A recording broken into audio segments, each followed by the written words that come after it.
కీర్తనల గ్రంథం 18వ కీర్తన 21వ చరణం. థ్యాంక్ యూ మా. నాతో కలిసి చెప్పండి. యెహోవా మార్గములను నేను అనుసరించుచున్నాను, భక్తిహీనుడనై నేను నా దేవుని విడిచిన వాడను కాను.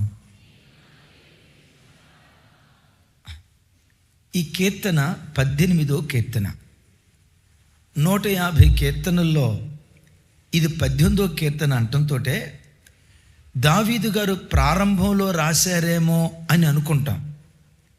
ఇది ప్రారంభంలో రాసిన కీర్తన కాదు. శత్రువుల చేతిలో నుండి, రాజైన సౌలు చేతిలో నుండి, ఎన్నో అపాయాలలో నుంచి దావీదును తప్పించిన తర్వాత, కొన్ని సంవత్సరాల విశ్వాస యాత్ర చేసిన తర్వాత కొంతమంది భక్తులు అంటారు, దావీదు వృద్ధాప్యంలో ఈ కీర్తన రాశాడు అంటాడు. అప్పటికి దావీదు వల్ల తప్పు జరగల. అంటే ఇంచుమించు 50-55 సంవత్సరాల వయసులో దావీదు గారి కీర్తన రాశాడు. 55 సంవత్సరాలు దేవుణ్ణి వెంబడించిన దావీదు గారు తన స్వీయ ఆత్మీయ జీవితాన్ని గురించి స్టేట్మెంట్ ఇస్తున్నాడు. ఏమని? యెహోవా మార్గములను నేను అనుసరించుచున్నాను. నా మార్గాన్ని నేను అనుసరించట్లా. లోకంలో రకరకాల మార్గాలు ఉన్నాయి, ఆ మార్గాలను నేను అనుసరించట్లా. నేను యెహోవా మార్గమును అనుసరించుచున్నాను, భక్తిహీనుడనై నా దేవుని విడిచిన వాడను కాను అంటాడు. ఒకసారి నా వైపు చూడండి. 55 సంవత్సరాల వృద్ధుడు తన ఆత్మీయ జీవితాన్ని గురించి మాట్లాడుతూ అంటాడు, నేను భక్తిహీనుడనై నా దేవునిని విడిచిన వాడను కాదు. గతంలో నేను ఎప్పుడు దేవుని విడిచిపెట్టలేదయ్యా. చిన్నతనంలో విడిచిపెట్టలా. నాకు యవ్వన వయసు వచ్చిందే, రంగుల ప్రపంచాన్ని చూపించే వయసు వచ్చిందే, లోకానికి ఆకర్షితులయ్యే యవ్వన వయసు వచ్చిందే. నా యవ్వన వయసులో కూడా నా దేవుని విడిచిపెట్టలా. ఇప్పుడు నేను వృద్ధున్నయ్యా. టిల్ డేట్, ఈరోజు వరకు భక్తిహీనుడనై నా దేవుని మార్గాన్ని నేను ఎన్నడూ విడిచిపెట్టలా అంటాడు. తమ్ముడు, నిన్ను ఒక మాట అడుగుతా. దావీదు అన్న మాట నువ్వు అనగలవా? నేనెక్కడ విడిచిపెట్టలేదయ్యా. కాలేజీకి వెళ్ళినప్పుడు కానీ, డ్యూటీకి వెళ్ళినప్పుడు కానీ, యవ్వన వయసులో కానీ, బాల్య దినాల్లో కానీ, ఇప్పుడు నడి వయసుకు వచ్చా, నా నడి వయసులో కానీ, నా 40 సంవత్సరాల ఆత్మీయ జీవితంలో, నా 30 సంవత్సరాల ఆత్మీయ జీవితంలో, నా 15 సంవత్సరాల ఆత్మీయ జీవితంలో, నా 50 సంవత్సరాల ఆత్మీయ జీవితంలో నేనెన్నడూ నా దేవుని విడిచిన వాడును కాదు. నిన్ను గూర్చి ఆ మాట చెప్పగలవా? నేను ఎన్నడూ నా దేవుని విడిచిపెట్టలేదయ్యా. నా దేవుణ్ణి వెంబడిస్తూ వచ్చా, ఎన్నడూ విడిచిపెట్టలేదని తన ఆధ్యాత్మిక జీవితాన్ని గురించి తాను సాక్ష్యం చెప్తున్నాడు. నా ప్రార్థన, ఈ వాక్యం వింటున్న ప్రతి బిడ్డ దావీదు నోట తన స్వీయ అనుభవాన్ని గురించి ఏ సాక్ష్యం చెప్పాడో అలాంటి సాక్ష్యం నీ నోట దేవుడుంచునుగాక. ఒకవేళ గడిచిన దినాల్లో దేవుని విడిచిన వాడిగా బ్రతికేవేమో, దేవుని మార్గాన్ని విడిచిన వాడిగా బ్రతికేవేమో. ఈరోజు అడుగు, ఈ రోజు నుండి నీ మార్గాన్ని విడిచిపెట్టినయ్యా, నీ త్రోవను విడిచిపెట్టినయ్యా, నీ అడుగుజాడలను వెంబడిస్తూ బ్రతుకుతానయ్యా, నిన్ను విడిచిపెట్టిన వాడిగా నేను బ్రతకనయ్యా. నా ప్రభు బిడ్డలారా, ప్రభువును విడిచిపెట్టకుండా ప్రభువును హత్తుకుంటే ఒక విచిత్రం తెలుసా? యేసుక్రీస్తు వారు చెప్తూ ఇలా అంటారు, నేను ద్రాక్షావల్లిని, మీరు నాలో తీగలో. తీగ ద్రాక్షావల్లి నేను నిల్చుంటే బహుగా ఫలిస్తుంది. ఒకవేళ తీగ ద్రాక్షావల్లికి వేరై సపరేట్గా ఉంటే ఆ తీగ ఎండిపోద్ది. మానవ భాషలో చెప్పాలంటే, అమ్మా, దేవునికి మనకు ఉన్న సంబంధం ఎలాంటిదో తెలుసా? ఆయన చెట్టు లాంటి వాడు, మనం కొమ్మలు లాంటి వాళ్ళం. కొమ్మగా ఉన్న నీవు చెట్టై ఉన్న దేవునిలో నిలిస్తే కొమ్మకు కావలసిన ప్రతిదీ చెట్టు సరఫరా చేస్తుంది. కొమ్మకు కావలసిన నీరు, కొమ్మకు కావలసిన ఖనిజ పదార్థాలు, కొమ్మకు కావలసిన లవణ పదార్థాలు, ఆ కొమ్మ బ్రతకటానికి కావలసిన ప్రతిదీ కొమ్మ సంపాదించుకోదు. ఆ కొమ్మకు కావలసిన ప్రతిదీ ఏది సరఫరా చేస్తుంది? చెట్టే సరఫరా చేస్తుంది. నేనంట, క్రీస్తులో నువ్వు నిలిచుంటే, క్రీస్తులో నువ్వు బ్రతికితే, చావైనా బ్రతికైనా నీతోనే యేసయ్య. మేలైనా కీడైనా నిన్ను కలిగి బ్రతుకుతా యేసయ్య. నిన్ను విడిచిపెట్టి నేను బ్రతకనేసయ్య. నిన్ను ఆనుకొని, నిన్ను హత్తుకొని బ్రతుకుతాను యేసయ్య అని. యేసయ్యను హత్తుకొని బ్రతుకు. భూమి మీద నువ్వు సుఖంగా బ్రతకటానికి ఏమి కావాలో ప్రతిదీ దేవుడే నీకు సరఫరా చేస్తూ ఉంటాడు. దేవుడే నీకు సహాయం చేస్తూ ఉంటాడు. ఒకసారి చూడండి, కొమ్మను చూసాం. నా వైపు చూడండి, కొమ్మను చూసాం. కొమ్మ ఎట్లా ఉంటుంది? పచ్చగా ఉంటుంది. ఆ కొమ్మ నిండా ఏముంటాయి? ఆకులు ఉంటాయి, అంతేనా? ఆ కొమ్మ నిండా పూత, కాయలు, ఫలాలు విరగగాసి ఆ కొమ్మ వేలాడబడుతుంది. ఎందుకు? చెట్టులో ఉంది కాబట్టి. చెప్పాలి. ఆ ఫలాలు బరువెక్కైపోయి ఆ బరువు మోయలేక కొమ్మ వేలాడుతూ ఉంటుంది. నేను అడుగుతా, కొమ్మ కొమ్మ ఇంత పచ్చగా ఎందుకున్నావే? కొమ్మ కొమ్మ నేను నిండా ఇంత పూత ఎందుకు వచ్చిందే? కొమ్మ కొమ్మ ఇంత విస్తారమైన కాయలు నీకు ఎట్లా వచ్చాయే? కొమ్మ అంటది, నాదేం లేదు సార్, ఆ చెట్టులో ఉన్నా సార్. చెట్టులో బ్రతికుండటాన్ని బట్టి నాకు కావలసిన ప్రతిదీ చెట్టే నాకు సరఫరా చేసింది అని కొమ్మ అంటది. నేనంట, కొమ్మ ఎప్పుడైనా చెట్టు మీద అలిగి, దేని మీద? మళ్ళీ ఇదొక సెక్షను. కొమ్మ ఎప్పుడైనా చెట్టు మీద అలిగి, నాకు స్వేచ్ఛ ఉండాలిగా, పద్దాకలు ఈ చెట్టును పట్టుకొని ఉండాలంటే ఎట్టా?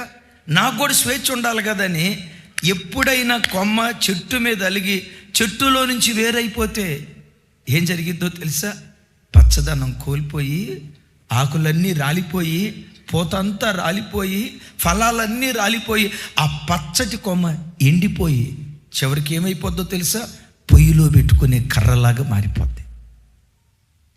కొమ్మ కొమ్మ ఎందుకు ఎండిపోయావు? ఎందుకు ఫలాలు రాలిపోయాయి? పొయ్యిలో పెట్టుకునే కర్రగా ఎందుకు మారిపోయావు? చెట్టులో నుంచి వేరైపోయాను. క్రైస్తవ జనమా, క్రీస్తులో నుంచి నువ్వు వేరైతే, క్రీస్తు మార్గాన్ని విడిచిపెడితే, ఈ సత్య మార్గాన్ని, పవిత్ర నిర్దోషమైన మార్గాన్ని విడిచిపెట్టి, నాకు స్వేచ్ఛ కావాలి, నేను స్వేచ్ఛగా బ్రతకాలి, నాకు తాగుడు కావాలి, దొరలవాట్లు కావాలి, పేకాట కావాలి, నేను స్వేచ్ఛగా బ్రతకాలని క్రీస్తులో నుంచి వేరే స్వేచ్ఛను కోరుకున్నావా? బ్రతుకు ఎండిపోతుంది. నయోమి, నీ పేరుకున్న అర్థం ఏంటమ్మా? మధురం. మరి మధురంగా ఉన్న నీ బ్రతుకు ఎందుకు మారాయిపోయిందమ్మా? బెత్లెహేములో ఉన్న దేవుని విడిచిపెట్టి మోయాబు దేశానికి వెళ్ళా. నా దేవుని విడిచిపెట్టి వెళ్ళిపోవటాన్ని బట్టి నా బ్రతుకు ఎండిపోయింది. నన్ను నయోమి అనకండి. ఏమనమంటుంది? నేను అడుగుతా, నయోమి నీ బ్రతుకు ఎందుకు మారాయిపోయింది? దావీదుకి ఇవన్నీ తెలిసే, నేను భక్తిహీనుడనై నా దేవునిని విడిచిన వాడను కాను. పెద్దగా చెప్దాం ఆమేనని. ఇంకోసారి చెప్దాం. అంటే దేవుణ్ణి విడవకుండా ఉండటం అంటే ఏంటి? యేసుప్రభు ఫోటో ఒకటి పెట్టుకుని ఆ చెయ్యి, ఆ ఫోటోని ఇట్లా చేత్తో పట్టుకోవటమేనా? నో. దేవునిని విడవకుండా ఉండటం అంటే ఏంటో తెలుసా? ఆయన మార్గంలో నడవటమే దేవుని విడవకుండా ఉండటం. అక్కడ అంటాడు కదా, చూడండి 18వ కీర్తన, దాకా మనం చదువుకున్నాం కదా, 21వ వచనం.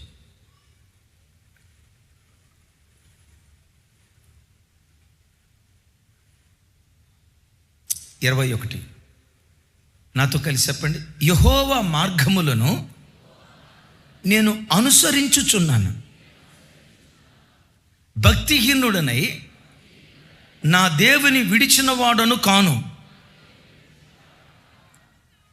ఇప్పుడు నా వైపు చూడండి. నేను నా దేవుని విడిచిన వాడను అంటే దేవుని విడవకుండా ఉండటం అంటే ఏంటి? పైన అంటాడు కదా, యెహోవా మార్గములను అనుసరించుచున్నాను. దైవజనమా, విలువైన సందేశం శ్రద్ధగా వింటున్నారు. చూడండి. దేవుని విడవకుండా ఉండటం అంటే ఏంటంటే ఆయన మార్గాన్ని అనుసరించటమే దేవుని విడవకుండా ఉండటం. ఆమేన్. ఎవరు దేవుని మార్గాన్ని విడుస్తారో తెలుసా? భక్తిహీనులు. నేను భక్తిహీనుడనై నా దేవునిని విడిచిన వాడను కాదు. మంచిది. అసలు దేవుని మార్గం ఎలాంటిది? లోకంలో ఉన్న మార్గాలు ఎలాంటివి? ఈ మార్గంలో నడిచేటప్పుడు ప్రయాణం ఎలా సాగుతుంది? విలువైన మాట. దేవుని మార్గం ఎలాంటిది? లోకంలో ఉన్న మార్గాలు ఎలాంటివి? టకా చెప్తాను. లోకపు మార్గం జారత్వంతో కూడుకున్న మార్గం. లోకపు మార్గాలు కయ్యను వంటి మార్గాలు. లోకపు మార్గాలు బిలాము వంటి మార్గాలు. లోకంలో ఉన్న మార్గాలు కోరహు వంటి మార్గాలు. అంటాడు దావీదు, నేను జార మార్గంలో నడవను, బిలాము మార్గంలో నడవను, కోరహు మార్గంలో నడవను. వింటున్నారా? కయ్యను మార్గంలో నడవను. ఆ మార్గాలు ఉన్నాయా? చూడండి, యోధా పత్రిక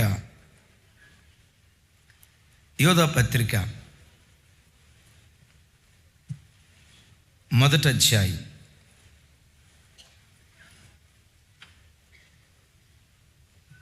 11వ వచనం. ఒకటే అధ్యాయం కదా. అయ్యో, పెద్దగా అయ్యో వారికి శ్రమ, వారు కయ్యను నడిచిన మార్గమును నడిచిరి, బహుమానము పొందవలెనని బిలాము నడిచిన తప్పుడు త్రోవలో ఆతురతగా పరిగెత్తిరి. కోరహు చేసినట్లు తిరస్కారము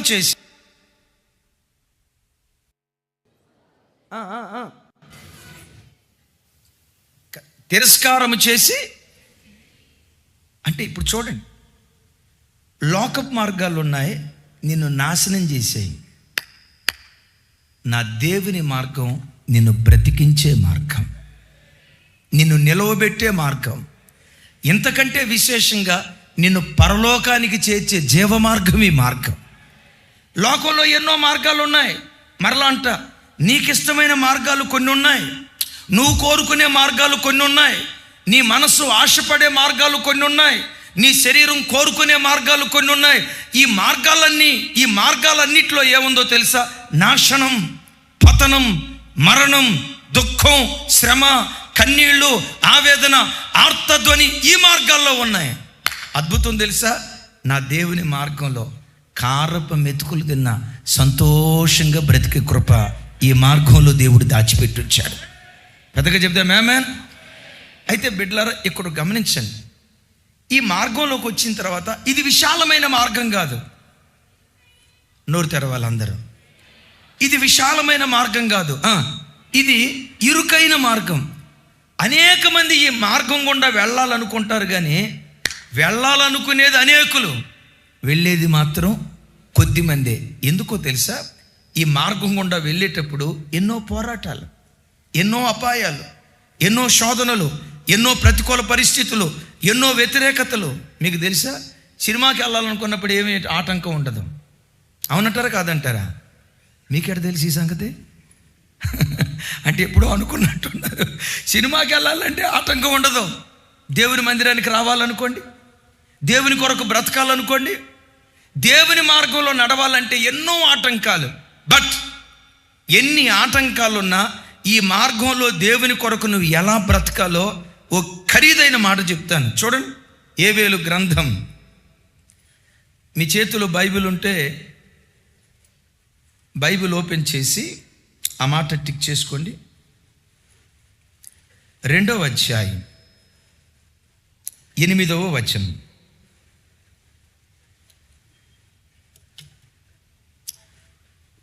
ఒకదాని మీద ఒకటి త్రొక్కులాడక అవన్నీ చక్కగా పోవుచున్నవి,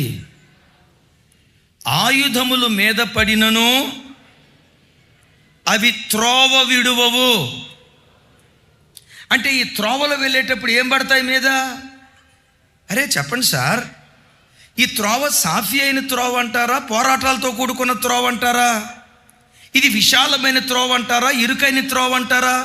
నోరు తెరిచి చెప్పాలి. ఇది ఇరుకైన త్రోవే.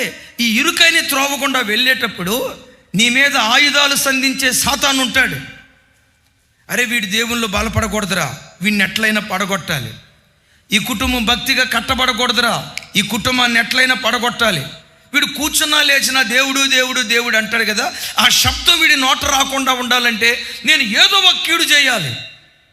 అది అనారోగ్యపరంగా కానీ ఆర్థికంగా కానీ ఏ కోణంలోనైనా ఏదో ఒక కీడు చేసి వీడిని నాశనం చేయాలని రకరకాల ఆయుధాలు సాతాను సంధిస్తాడు. మనం ఎలా బ్రతకాలో తెలుసా? ఆయుధముల మీద పడినా. ఆమేన్ చెప్పండి గట్టిగా. ఎట్లా బ్రతకాలి? ఆయుధముల మీద పడిన ఎన్ని పోరాటాలు నీ బ్రతుకులో ఎదురైనా గురి యొద్దకే నువ్వు సాగిపోయే వ్యక్తిగా దేవుని కొరకు బ్రతకాలి. ఇది పోరాటాలతో కూడుకున్న మార్గం, ఇది ఇరుకైన మార్గం. వాడు ఆయుధాలు సంధిస్తున్నప్పుడు త్రోవ విడవకూడదు. రైట్. మనం ఈ త్రోవలో వెళ్ళేటప్పుడు సైతాను గాడి వేసే ఒక ఆయుధం ఏంటో తెలుసా? అపవిత్రత.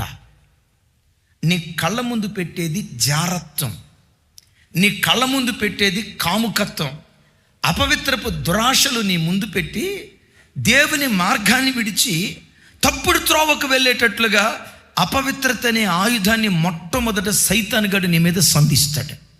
దేవుని మార్గం ఎలాంటిది, లోకపు మార్గం ఎలాంటిది? జస్ట్ టక రెఫరెన్స్ చెప్తాను చూడండి. కీర్తనల గ్రంథం 77వ కీర్తన 13వ చరణం. 77:13. దేవా, పెద్దగా, దేవా నీ మార్గము పరిశుద్ధమైనది. దేవుని వంటి మహాదేవుడు ఎక్కడున్నాడు? ఒకసారి నా వైపు చూసి చెప్పండి రా తల్లి, ఒకసారి నా వైపు చూసి చెప్పండి. దేవా నీ మార్గములు పరిశుద్ధమైనవి. దేవుని వంటి మహాదేవుడు ఎక్కడున్నాడు? దీన్ని క్లుప్తంగా చెప్తాను. దేవుళ్ళు దేవతలని పిలువబడిన వారు కోట్ల కొలది ఉన్నారు లోకంలో. పరిశుద్ధ దేవుడని పిలువబడే ఒకే ఒక్క దేవుడు మన ఆరాధ్య దైవం ప్రభు అయిన యేసుక్రీస్తు. ఇది ఈ దేవుని గొప్పతనం, ఇది ఈ దేవుని యూనిక్. ఈయనలో ఉన్న ప్రత్యేకత ఏంటంటే, సెకండ్ సెషన్లో చెప్పాను, ఒకవేళ మీరు వినకపోతే తప్పకుండా గృహానికి వెళ్ళిన తర్వాత వినండి. దేవుడు పరలోకంలో అత్యున్నతమైన సింహాసనం మీద ఆసీనుడై ఉన్నప్పుడు ఆ దేవుణ్ణి ఆరాధించడానికి చుట్టూత కోటాను కోట్ల దేవదూతలు ఉన్నారు. అనండి ఒకసారి. ఈ కోటాను కోట్ల దేవదూతలు ఎలా ఉన్నారో తెలుసా? ఆ దేవదూతలు సంపూర్ణ సౌందర్యం కలిగిన వాళ్ళు. అందం అంటేనే దేవదూతలది. విన్నారా? ఒక్కొక్క దేవదూత అందానికి ప్రత్యేకంగా నిలవబడింది. అలాంటి అందమైన దేవదూతలు కోట్ల కొలది చుట్టూతో ఉన్న నా దేవుని మనసులో ఇంత పవిత్రత కూడా రాల. కీర్తనలో ఒక చోట రాసి ఉంటుంది, పరిశుద్ధుల సభలో ఆయన భీకరుడు. అనండి. పాపమును చూడలేని నిష్కలంకమైన కన్నులు గలవాడు. ఏమండి, అదేదో పరలోకంలో ఆ దేవదూతతో ఈ దేవదూతతో కామ విలాపాలు జరిగించిన దరిద్రుడు కాదు ఈయన. అపవిత్రమైన కార్యాలు జరిగించిన దేవుడు కాదు ఈయన. ఈయన మనస్సులో కూడా పాపం రాకుండా కోటాను కోట్ల దేవదూతలు పరలోకంలో ఉన్న అందానికి సౌందర్యానికి ప్రతీకగా ఉన్న ఇంత కూడా శోధించబడలా. ఆ దేవదూతలు ఆ దేవుడిని చూసి ఏమంటాయో తెలుసా? సైన్యములకు అధిపతికి యెహోవా పరిశుద్ధుడు, సైన్యములకు అధిపతికి యెహోవా పరిశుద్ధుడు, సైన్యములకు అధిపతికి యెహోవా పరిశుద్ధుడని గాన ప్రతిగానాలు చేస్తూ ఆరాధించారు. అందుకని ఈ కీర్తనకర్త ఏమంటాడో తెలుసా? దేవా నీ వంటి దేవుడు ఎవరున్నారు? వేల్పులలో నువ్వు మహనీయుడవు, పరిశుద్ధతను బట్టి నువ్వు పూజ్యుడవు. నా ప్రభు బిడ్డలారా, ఆయన పరిశుద్ధుడు గనుక ఆయన ఏర్పరిచిన మార్గం కూడా, నోరు తెరవాలి, ఆయన పరిశుద్ధుడు గనుక ఆయన ఏర్పరిచిన మార్గం కూడా ఎందుకు ఆయన మార్గం పరిశుద్ధమైనది? ఈ మార్గాన్ని స్థాపించిన దేవుడు పరిశుద్ధుడు కనుక. మీరు ప్రపంచంలో ఎక్కడికైనా వెళ్ళండి, ఈ దేవుని దగ్గరికి రండి, మీకు ఆరోగ్యం వస్తుంది చెప్పేవాళ్ళు చాలామంది ఉన్నారు. ఈ దేవుని దగ్గరికి వెళ్ళండి, మీ పంటలు బాగా పండుతాయి అని చెప్పేవాళ్ళు ఉన్నారు. ఈ దేవుని దగ్గరికి వెళ్ళండి, మీకు చదువు వస్తుంది అని చెప్పేవాళ్ళు ఉన్నారు. ప్రపంచంలో ఎక్కడైనా ఈ దేవుని దగ్గరికి రండి, మీకు పరిశుద్ధత దొరుకుతుంది. ఈ దేవుని దగ్గరికి రండి, తాగుబోతులు మారుతారు. ఈ దేవుని దగ్గరికి రండి, తిరుగుబోతులు మారుతారు. ఈ దేవుని దగ్గరికి రండి, వ్యభిచారులు మారుతారు. ఈ దేవుని దగ్గరికి రండి, దొంగలను దొరగా మారుస్తాడు అని చెప్పే దేవుడు ఎవరైనా ఉన్నారంటే వన్ అండ్ ఓన్లీ ఆయనే నజరేయుడైన యేసుక్రీస్తు ప్రభువు.